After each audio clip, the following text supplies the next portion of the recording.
A father of two has died after continuously begging for an MRI scan during the peak of the pandemic. 27-year-old Sherwin Hall's aggressive cancer was misdiagnosed when he visited hospital after suffering with leg pain. He was told by his GP and a consultant that scanning services were slowed down because of coronavirus. More than 2 months later, after finally receiving a scan, results showed a tumour in Mr. Hall's pelvis and multiple tumours on his lungs.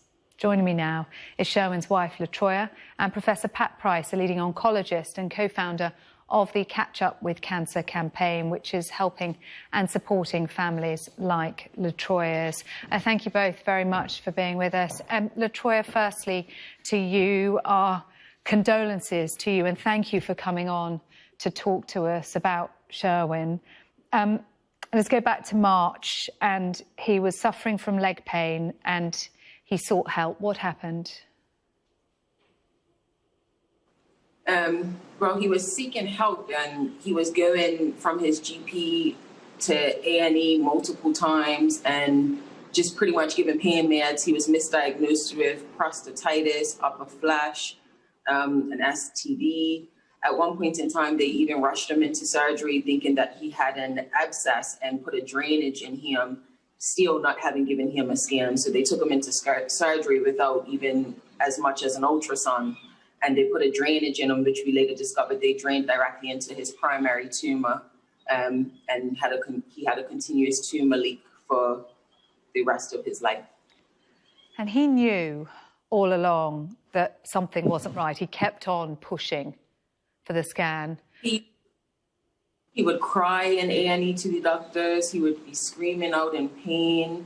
He was literally begging for a scan. We know our own bodies, and we know when something's not right. And to be diagnosed with something and still have continuous pain and pains that were beginning to get worse and worse over time. By the time they actually had diagnosed him, he could no longer walk. All he could do was lay. Yeah, so when he did finally get the scan, the news couldn't have been worse for you guys, could it?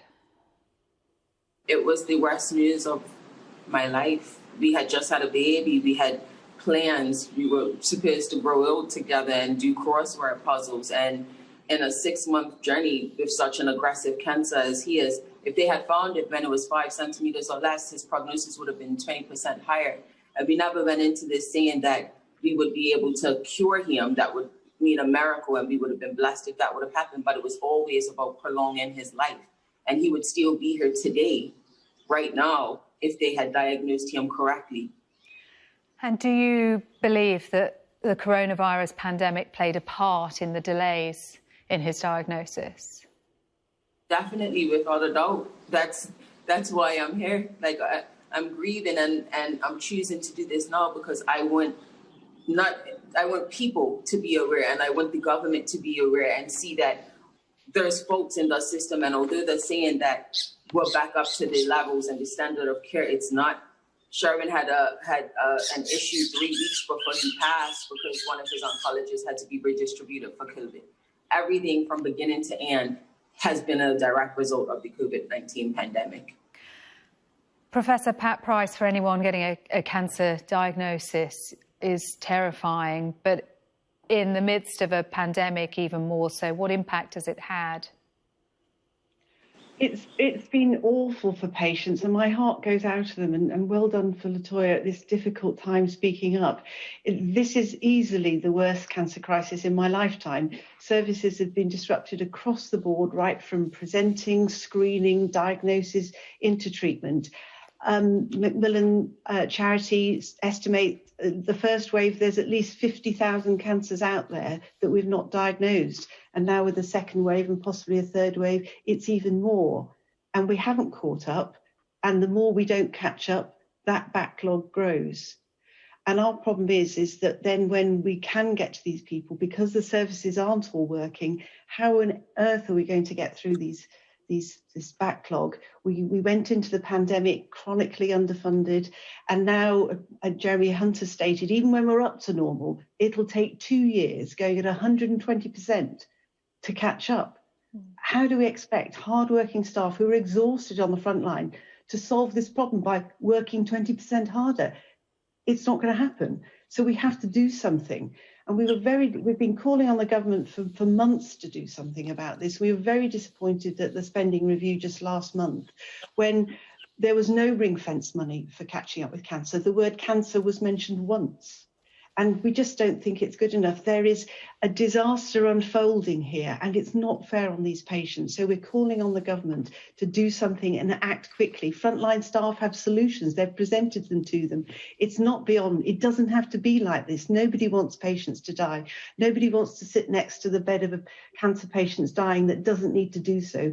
We're calling on the government to do something. People are behind us. We've got a petition. 370,000 patients have already signed that. I think every single signature helps. We need to help these poor people. And as you say, first wave, second wave, potentially a third wave. We've had news from Bart's NHS Trust today that they are delaying some elective procedures, not cancer treatment, we should say, but because of the numbers of COVID-19 patients. And as those infection numbers keep rising, the pressure on the NHS is huge, and that has a knock-on effect on everybody. No, absolutely. And remember, although cancer services are still running in a lot of places, a quarter of cancer patients are diagnosed at routine appointments. So it does matter. All of this matters.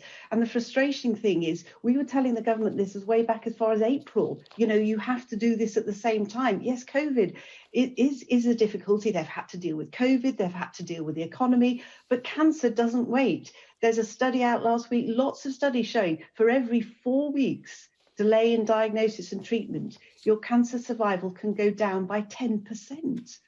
We're 9 months into this now. These cancer deaths are only going to be coming more and more and more. It doesn't have to be like that. The government need to do something, and now.